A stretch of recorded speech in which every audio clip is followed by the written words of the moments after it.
All right, lock and load, you guys. Let's do it. You got notes? Oh, come on. My God, I'm talking to the greatest living director. I gotta No, come but you see, prepared. you're supposed to be talking. Yeah, well, I also have some anecdotes about the weather. In case. Excellent. All right.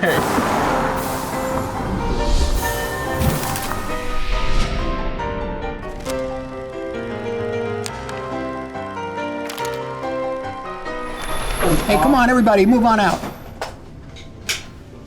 I feel, whenever I'm on a set, I'm start yelling. I'm not directing this. You could direct it. Let's get a crane. Let's get a push it down. Boom. First time I saw him was in a Lucasfilm, Call Me By Your Name. Yeah. And so, and I'm a great admirer of Luca, and I love the picture. I always talk about performances, but they aren't really, they're like behavioral, where you don't see the acting. You know what I mean? Yes. And so I connected there, and I saw Dune, which I enjoyed, and I started to see a sense of rage, And then they said, Chanel asked me to do this spot for Bleu. Which you had already done. I had done years ago, right. Yeah, at the first one. They said they had this young gentleman named Timothée Chalamet, and I said, that one I know. And we had some kind of a dinner and talk, etc. We had a plan for I guess you call it a commercial. I don't know what it is. It's like a little narrative. I feel that it's not evocative of other commercials and perfume commercials in a good way. In a good way, Yeah. I think. It's somewhat different than that. And so it's a story in a way. But how to break it through. My latest film was over 3 hours. This, 60 seconds. And they said, Marty, it's only 60 seconds. The thing about 60 seconds is it's harder. Condensed, and every frame counts. Every frame. I know we're talking digital, but there's still frames in digital. But I mean, 1 frame more, 2 frames. That's the way we're editing this thing. Add 2 frames, take away a frame. Juxtaposition of images, all this sort of thing. So it's not a facile way of working. It's actually, I find these much more intense. Yeah. And they're real workouts. More challenging in some way. More challenging. Yeah. The narrative itself was about the film actor and being on the road, and one of the things we referred to was the great short film by Federico Fellini. Toby Dammit. Toby Dammit, yeah, and Right. I showed it to you, and I said, let's capture some of that feeling, That's one of my favorite interactions with you. Is you said you've seen Toby Dammit, right? And I thought this Fellini, this obscure Fellini short. No, I haven't. But I quickly got onto it. With that as an inspiration, we came up with a story somehow. It developed into a kind of story, and Right. how that happened, I'm not quite sure. No, but I'm so grateful that it developed. But I felt so honored that you brought because this didn't feel like a commercial, and I guess the fear as an actor. That's why I was so excited that you agreed to do it too. Is that you don't want it to feel whatever, like a product. I know. This was a total dream, total short film. What I walked away with the most, we haven't even gotten a chance to speak about it, but I was just so shocked about how unprecious you were about setups and how quickly we would fly. Not to say there wasn't enormous attention to detail. It was just so fascinating when filmmakers start out, and I've worked with a lot of young filmmakers that are enormously precious and maybe plotting sometimes. And here we were just like going, Well, it was planned beforehand. Yeah, to fly like that? Well, not to fly like that, but I was glad it flew. Yeah. But no, the shots were designed. Or at least, I like to call it like a philosophy of a shot. Should this be a moving shot at all? Right. Or should it be static? And if it's static, what the hell size are you in the frame? Right. Is it from the waist up? So that was here? all Yeah. basically planned. Yeah, I mean, then when you get into the, looking out the window and you see the billboard? The billboard, I know you're going to walk towards camera, but where do you stop? But I didn't know there was a shot list, basically. I have it myself. Do you always work like that, basically, or no? Well, back on features. Yes, back in when I started doing my first films, I would draw everything. Wow, that sounds time intensive. Yeah, well, it was by myself anyway. I was always by myself. So nobody wanted to be with me. That's another story. That's another. So I was always in a room by myself. The taxi driver was literally there. Literally across the street. I designed the whole picture and drew all the pictures right across the street at the St. Regis Hotel and out that window. I spent a lot of time doing that because, first of all, I liked the idea of how to tell a story with pictures, right? But it also, because it was so low budget, I had to really have a plan so that it could be changed. Had you had an experience where you didn't have a plan? that informed that? Yes, later on I tried Okay. another film, but I seem to work better with a plan. I really do. It's like showing up memorized or showing up unmemorized. Yes, You probably exactly. don't deal with a lot of people that are unmemorized. No, it's true, but even memorize is one thing. Knowing it's another, right? Yeah. As long as you know it. Exactly. As long as you know it. Exactly. Well You said. know, you could start fooling around with stuff. And, Yeah. But I tried a different experiment once, and it didn't work for me. But over the years, the drawings became notes and little drawings in the margins of the script, or let's say in Goodfellas, it was put into the script. How so? Like shot lists, Pretty or much. that the actors would go off of in some way, or no? Is it No, relevant? no. As long as I had actors who could, if I had a specific shot I wanted to get, which was complicated, as long as he or she would be able to behave unencumbered in the frame. Mm-hmm. You know, if I'm asking them to look backwards and walk forwards at the same time, and I found that to be a problem. Mm-hmm. And then I may have adjusted the shot. You follow? Right. Depend on what's more important, their faces and what they're doing, or this particular move to the left or right. But it's amazing in After Hours and Goodfellas, there's shots sometimes that push in rapidly on someone and they're doing something very natural behaviorally. Obviously, De Niro's one of the greatest ever, but a camera's flying at him and he's like Yes, picking yeah. his teeth or Yes, something. You know, he's exactly. not Yeah, disturbed. yeah, And that's why I was so seriously inspired working with you, is that it was so unprecious and the commercial is quick. It's really gripping. Everyone I've showed it to, the 4 or 5 people, whatever, they go, oh my God, this is fast. The thing is, the situation was perfect for that. Yeah. You know, if it was something else, Yeah. like if you see Killers of the Flower Moon, Yeah. as you saw, I mean, in certain cases, you just hold the camera, don't move Right. it. You know? Now, I was shocked with Killers too, though. It's very engaging. I'm shocked only because of the runtime, but you're gripped the entire time. And that was our big gamble. it's amazing, pacing-wise, all those characters feel out of that era. Leo, most I of know. all, you know? Well, I tell you, well, you know what it's like. You're in a place like that, you learn to live in it, Yeah, and you become part of it. yeah. And I mean, yeah, it was a long shoot, but a lot of my pictures lately have been long. Right. That's why I wanted to do this. I wanted to change the style right away. I had to freshen up. Right. I had to change it. Doesn't mean go faster. I had to think differently. Right. You know, to force myself to think differently. No, I loved it. It was lean, it was muscular, and it was like way more running gun than I ever would have thought. I wanted to be free and open. Yeah. It was constructed, as I say, and Yes. designed. Right. But, Yeah, but there's room to play. yeah. That's what I loved. From my perspective, sometimes direction can be really explicit. And then when something's really explicit, it's quite hard to get to. I can't you know? imagine how you do it. Yeah, because you kind of lose your mind, you know? But and I felt you nudging, which is really the best. Because if you're getting sort of gently... And then if you don't get there, I felt that too. If I was like, if it's not going to work, fuck it, we're going to go do something else. Do something else. Yeah. Well, but you see, the nature of this spot lends itself to that because of the spontaneity of the show, let's say, or the backstage chaos. Mm-hmm. You know, look, being specific and blocking specifically, it's another way of artistic expression. Right. You know, and there are times when I have to do it. Right. You know, but this particular story didn't need that. Yes. You know, I think we hit the pacing right. Getting in the van was hard when we hit you with the camera. But that was used. That's what Yeah. I was laughing the first time I saw this podcast. I thought, Yeah. wow, this is, again, unprecious. This is like, well, this works. Great. We're gonna throw it in. Yeah. The thing is that it really hit nicely. I mean, not the camera. It was like bang. That makes And you then- think it was on purpose. No, okay. And then suddenly you throw in the back of the car, you Yeah. look up, and, Yeah. you know, it kind of indicates to the audience that what you're going to see for the next minute and a half, whatever it is something very different and special. Yeah.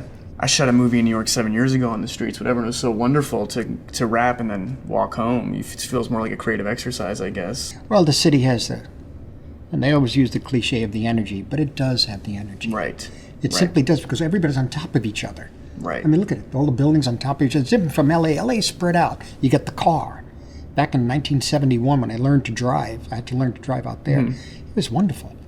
It's made for cars. Yeah. You know, and you just turn the music up. Your edge rots out there, though.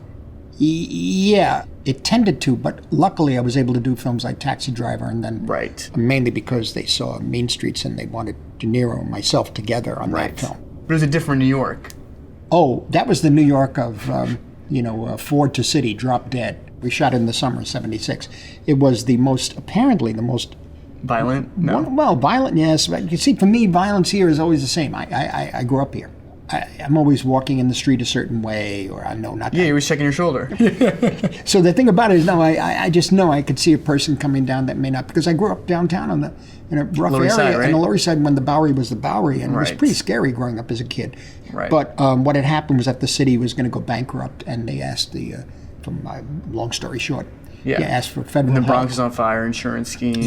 Yeah. It was buildings were collapsing. That Right. was that famous Yeah. building that collapsed that we put in vinyl.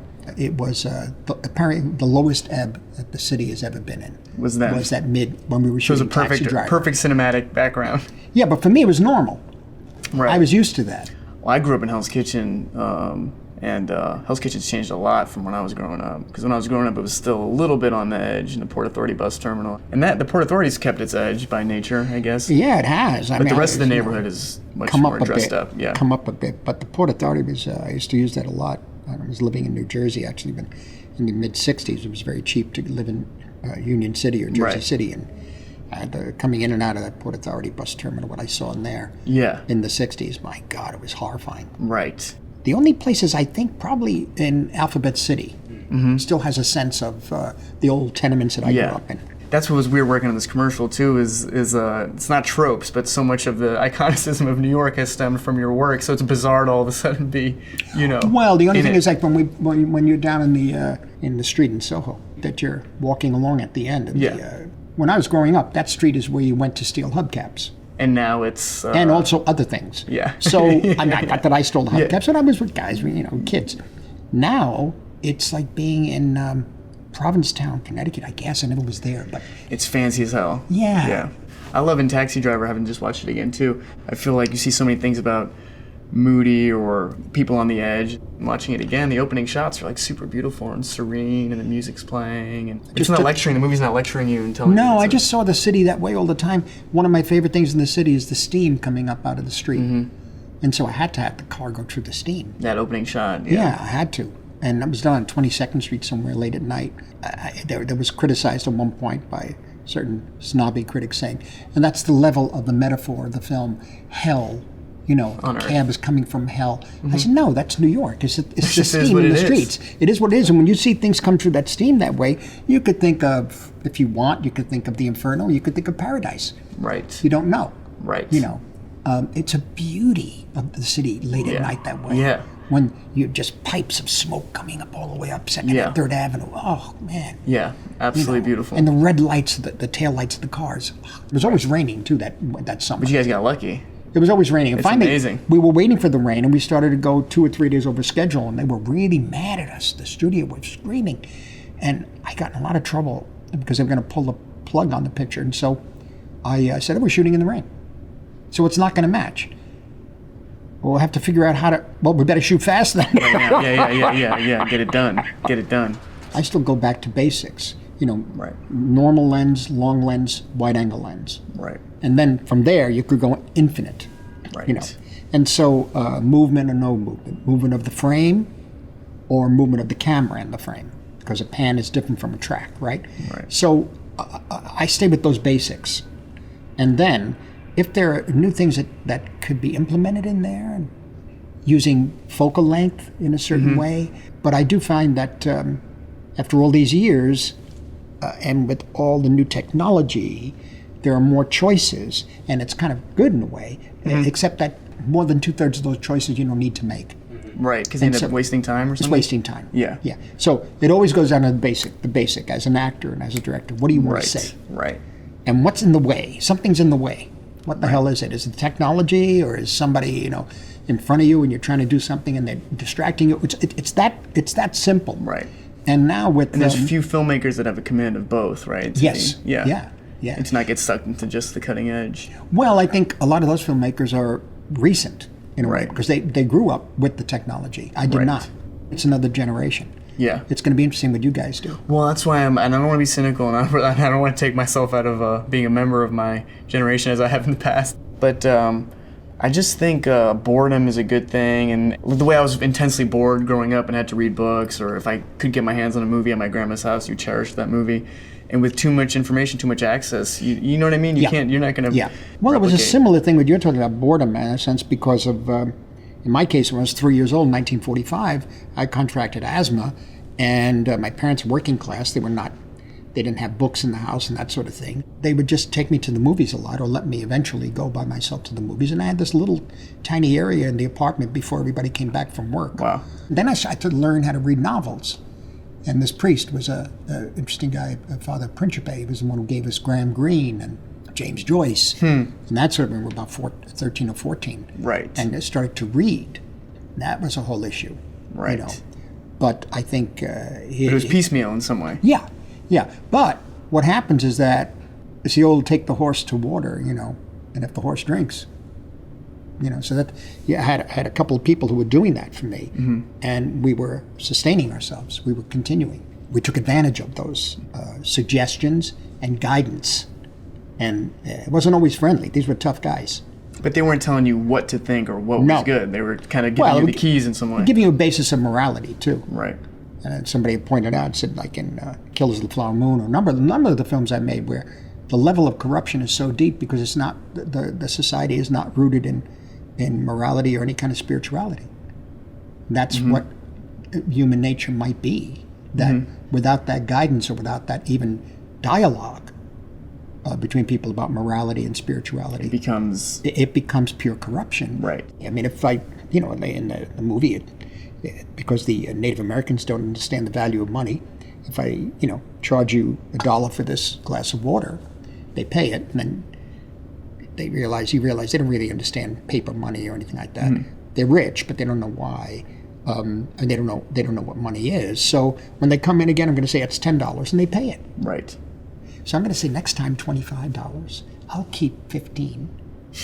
Meantime, we're friends. We take care of each other, and I'm just, you got the money anyway. I have to work for the money. You're not. I mean, but that's an interesting moral issue. If it's only $1, charge $1. And so that's the interesting thing about how we could become complicit in absolutely genocide. Yeah, and a genocide not told about, really. No, I wasn't educated on it. But the movie's still very spiritual, though. Like almost all your films. I think it is. There's a spiritual core to it. It's interesting how corruption just infiltrates every aspect of your life, and you could learn to live with it because you don't react against it. You don't speak up. That's what's so great about the Leo character in it. Without giving anything away, this guy's a complicated figure, to say the least. But it's handled so delicately. You don't feel that you're taking him, you're not instructing the viewer how to feel either way. No, not at all. Not at all. Like in the case of Wolf of Wall Street, for example, I only learned the other day from an interviewer who said, "You're not aware of the war of Wolf of Wall Street?" So I said, "What are you talking about?" So, well, there was a big screening at Paramount of the picture. And for the critics in New York, apparently, I was told this, there were two camps.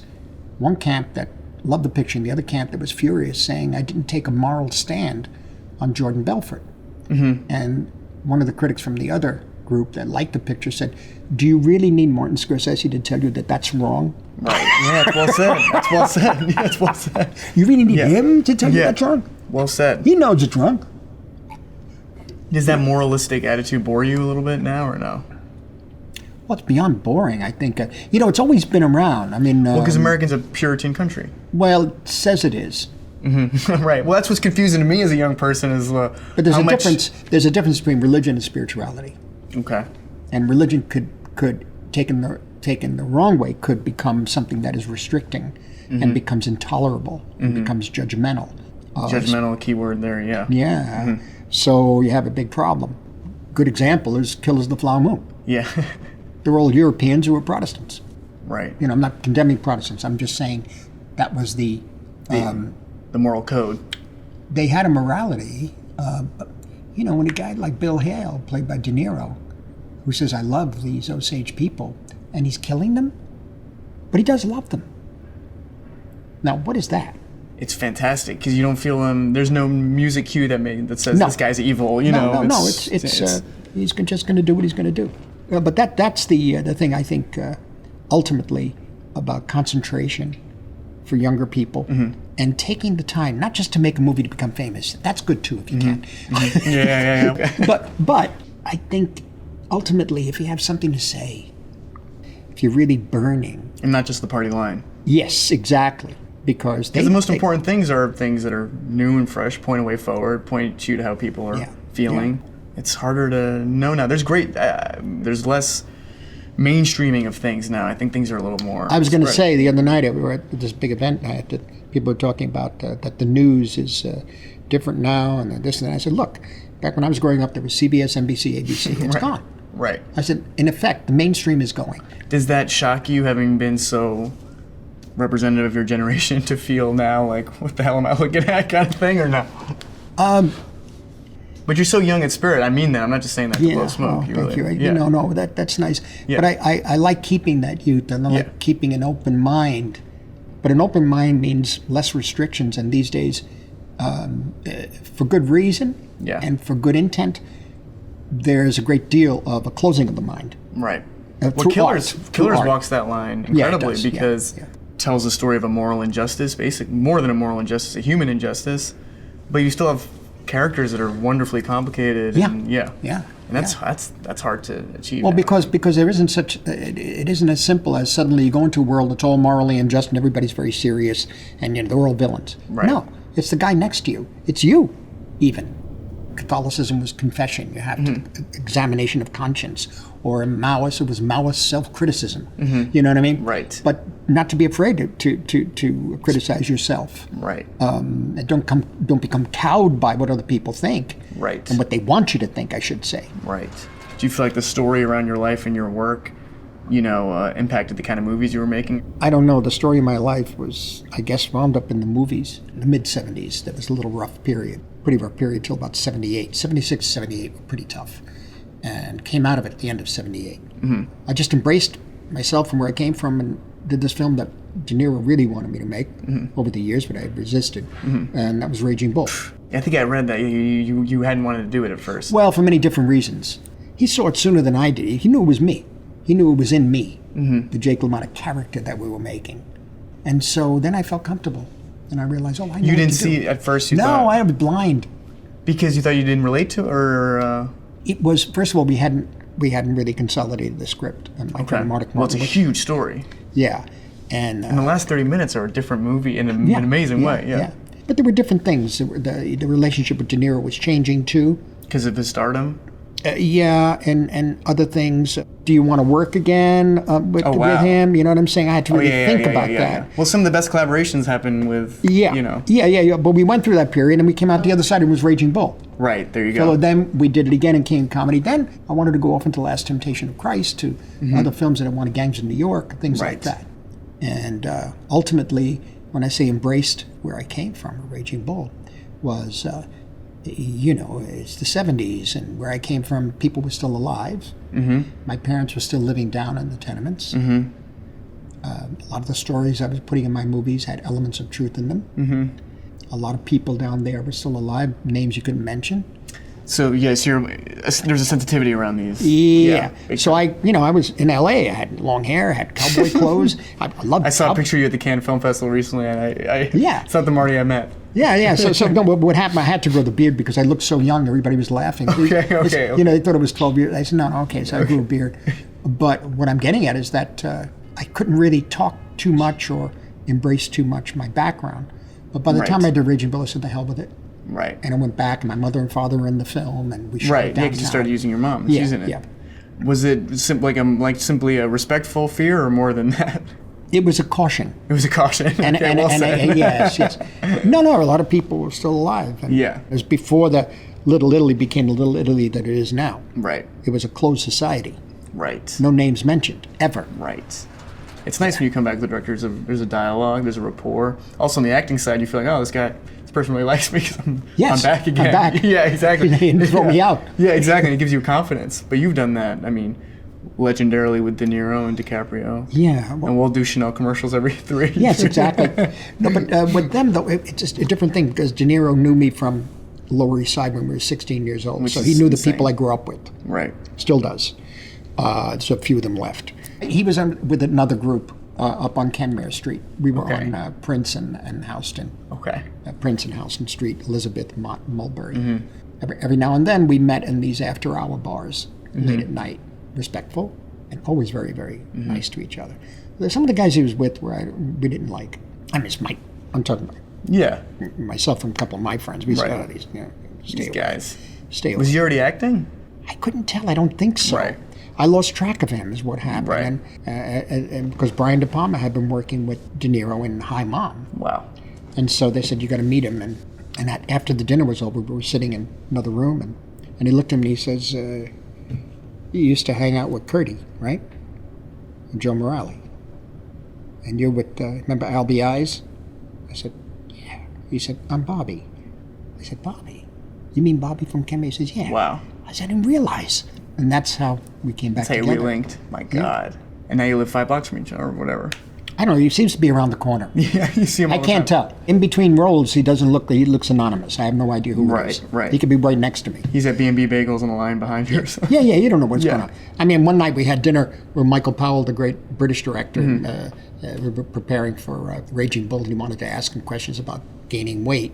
There's a sequence that Powell does in his film Colonel Blimp. I said, well, we'll meet Bob tonight at dinner. And it was an apartment I had on 57th Street. And we're up there eating, and Bob's next to him, and everything's fine. And after the main course, before dessert, he said, I understand De Niro will be coming tonight. I said, he's right next to you. Oh my God, he hadn't realized the whole time? Because he's very quiet and he's Sort of anonymous. You feel it in his work. You feel someone that's not vain, basically. Yeah, I don't know. That's the key. Yeah. Because, hey, listen, if the shot plays best on my back and on somebody else's face, play it. Right. Whereas other actors, they need eye light. Right. They need to look Right. a certain way. Not talking about me, by the way. No. He didn't need the eye light. He didn't need any. And with Leo, Leo, just interesting, a 30-year difference, but he has similar sensibility and a curiosity. Curiosity is the key thing. You know. man, is it ever. That's the biggest thing. And there's a Bob Dylan quote from Chronicles, his book. I might butcher it a little bit, but he says, if your ability to inspire, be curious, or observed is compromised in any way, then your creativity is compromised. That's right. Yeah. And that's the danger of today, too. Yeah. Because what, there's an answer to everything? Yeah, an answer, and there's understandably a sensitivity, you know, which has to be balanced with art somehow, because the art should be free. I just read for Taxi Driver that there was some, like, all the directors had come up with some rule or something. I'm going to butcher this too, but not to be moralistic, to not put violence in movies or something. Right. Yeah, I still got that. I got that. Oh my God, I was shunned for Goodfellas. Now, why I was shunned in certain Italian restaurants that wouldn't let me in. Would you feel like over the years that perception changed? No, I mean, look, violence is in ancient Greeks. Violence usually took place off stage, and it was described. It was just, it was off stage. A messenger comes in and says, "You should see what happened. Right. You should see what they did to you know." Right. Peleus, he was up there, and they tore him apart in the Bacchae. Oh my God, you know. Also helps the fight budget and the stunt budget. Yeah. But it was just as scary and just as disturbing, highly stylized. I guess I've had this kind of question about violence going all the way back to Mean Streets, you know. But I grew up in a place that was, you know, violence was a form of expression. Right. And communication. Yeah, and it was serious. There was a difference between a friendly slap and a slap. And that was up to you to determine. You could see that in Goodfellas when he says, "Do you think I'm funny?" Was that scripted? No. Yeah, that wasn't scripted. No, something happened to Joe in his life. And he Scary, told me, man. and he said he got himself out of it. He got him by saying, so he was on the "You're opposite fucking side of with that me." He says, situation. "Yeah, you're Oh, screwing with God. me. Oh, You're screwing with God. me." The guy said, "I had you there, you bastard. Oh, I had God. you," you know? And I said, that's the story. It wasn't even the script, we put it in. That reminds me when I was in middle school on 108th in Amsterdam, and I saw one of my good friends, Jordan, the week before. Someone said to him, he got in basically a tussle, an argument with a guy, and he said to the guy, "Oh, you're so tough, punch me in the face." And he leaned in. And the other guy was terrified, and he backed down. So, you know, a week later, I was getting hassled by some kids, and I leaned into the guy and said, "You're so tough, punch me in the face." And I got punched. One of the few times in my life I got punched so bad. That really hurts. Yeah. That really, it was one of the few times in my life I got really rocked in the face. It's a good lesson, though. Yeah, no, I found, luckily I had the asthma because they would leave me Protected alone. you. They're some of the toughest guys. They would fool you around and get mad at you and then say, "Oh, it's all right, the kid's sick." And they would take, "Yeah, come here." And they would take care of me. Oh, I love in the spot when you say, "Well, I'd be kinder to myself." And Wait, I haven't seen. I don't remember that. This it's must in be there the new now. version. Yeah, we put that in. Anyway, thank you. Thanks for letting me chat like this. Oh, And, thanks. you It was, know, and, Can we settle? We're just getting the last lines right here, and we're ending. Hey, you guys settled or what? It can't be that bad. Are you guys just trying to get He's the good bottom looking. of What the are you fire? talking about? Is that one on He's me a or big no? deal, this kid. Sorry, guys. We take two. Let's see how sincere this is. Thanks again for chatting about your Well, work. thank you, Yeah. Timothy, and I guess I'll see you later, right? I'll see you tonight. Okay, We'll celebrate this. terrific.